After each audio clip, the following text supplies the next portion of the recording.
प्रियंका बहू आओ। देखो निक्की बहू अपने मायके से आई है, जल्दी से उसके लिए पानी ले आओ। जी माँ जी, बस अभी लेकर आई। प्रियंका दौड़ी अपनी देवरानी के लिए पानी लेकर आती है। देवरानी पानी लेते हुए जेठानी को थैंक यू दीदी कहती है। आइए ना, बैठिए दीदी।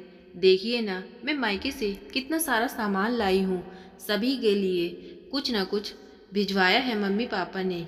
ये देखिए माँ जी, आपके लिए ये सूट लाई हूँ। ये सूट बहुत ही अच्छा है और बहुत महंगा है, पूरे 5,000 का है। सासू माँ सूट देखकर खुश हो जाती हैं, कहती हैं अरे वाह, सच में इसका रंग तो बहुत ही प्यारा है। पसंद आया ना आपको माँ जी? हाँ बहू, मुझे बहुत पसंद आया। आप बताइए ना दीदी, आपको कैसा लग रहा है? हाँ निक्की, बहुत अच्छा सूट है माँ जी, पर ये रंग बहुत खिलेगा।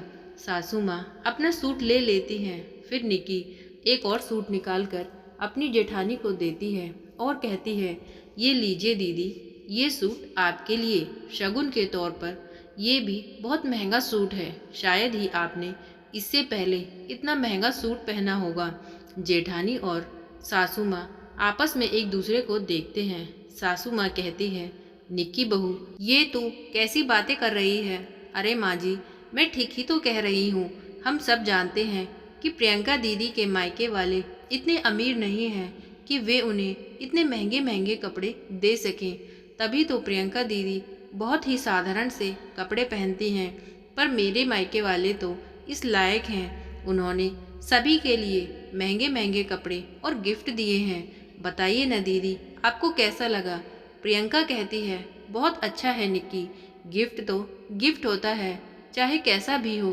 कीमत से उसके अच्छे या बुरे का अंदाज़ा नहीं लगाया जाता, देने वाले का दिल देखा जाता है।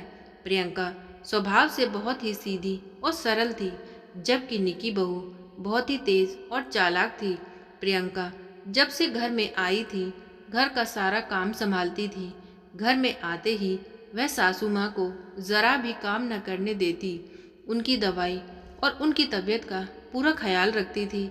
सभी को हाथों हाथ हर चीज़ देती थी। घर में सभी लोग प्रियंका से बहुत खुश थे।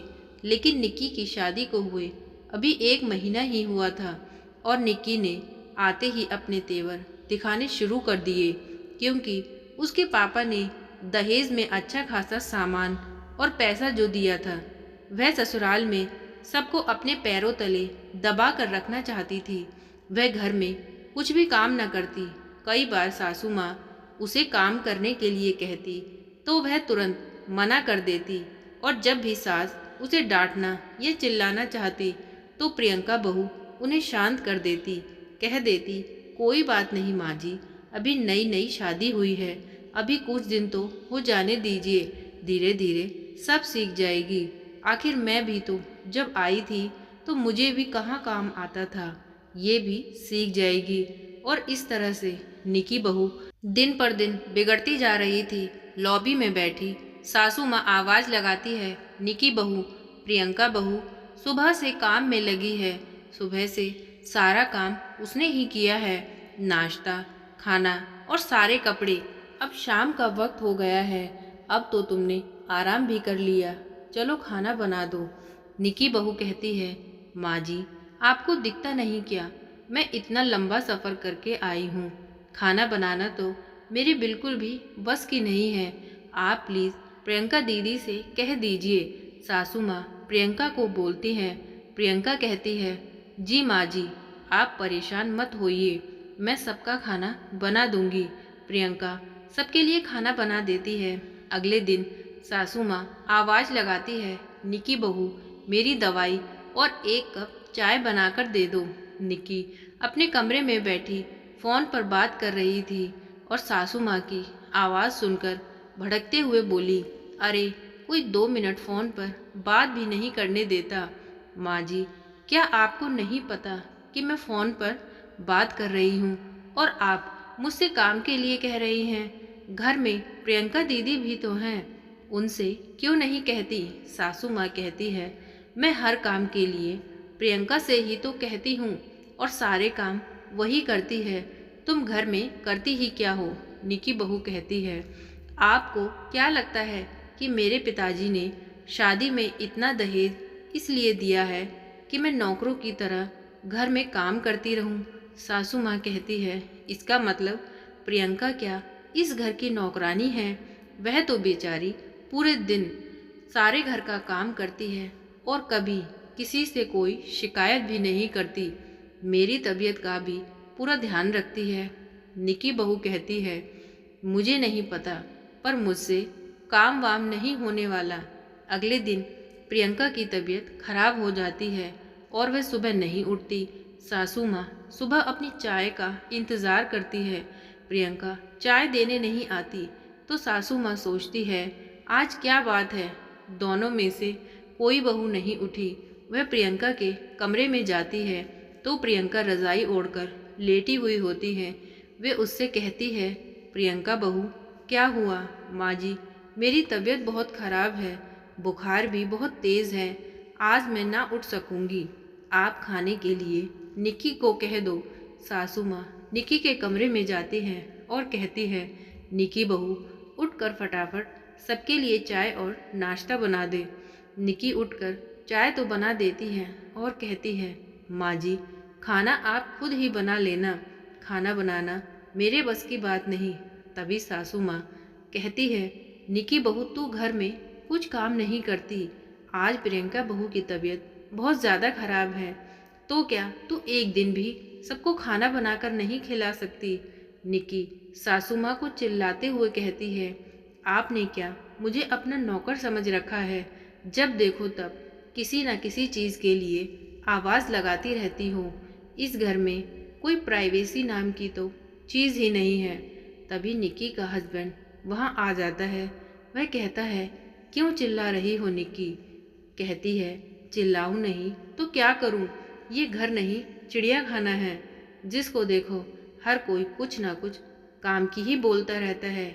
निक्की का पति कहता है, वैसे भी तुम कौन सा काम करती हो?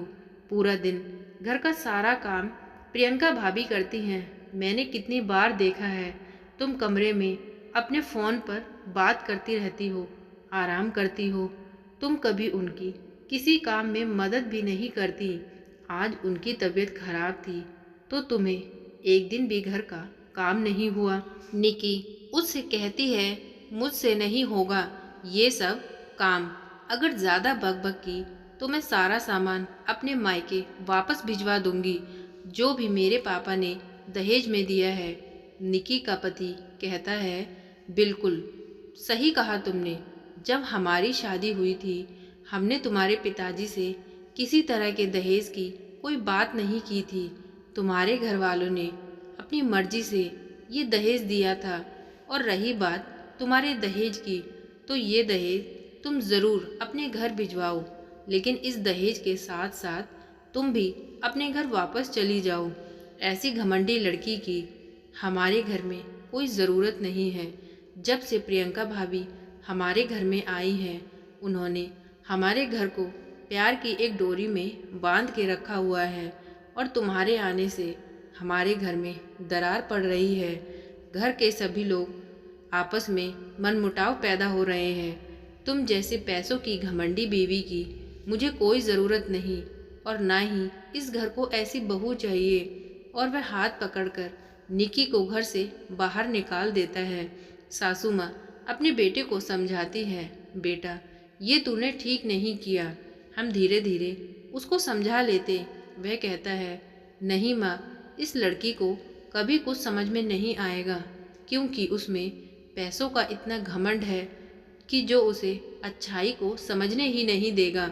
तो दोस्तों, अगर आपने ये पूरी कहानी सुनी तो आप ही बताइए, क्या निक्की के पति ने पैसों की घमंडी ज़्यादा दहेज लाने वाली निक्की को अगर घर से बाहर निकाल कर सही किया या नहीं? और अगर सही नहीं किया तो इस तरह की लड़कियों को किस तरीके से सुधारा जा सकता है? प्लीज़ कमेंट बॉक्स में अपनी राय ज़रूर दें। और अगर वीडियो अच्छी लगी हो तो वीडियो को लाइक करें और मेरे चैनल पर नए हो तो प्लीज़ चैनल को सब्सक्राइब करें। Thank you friends.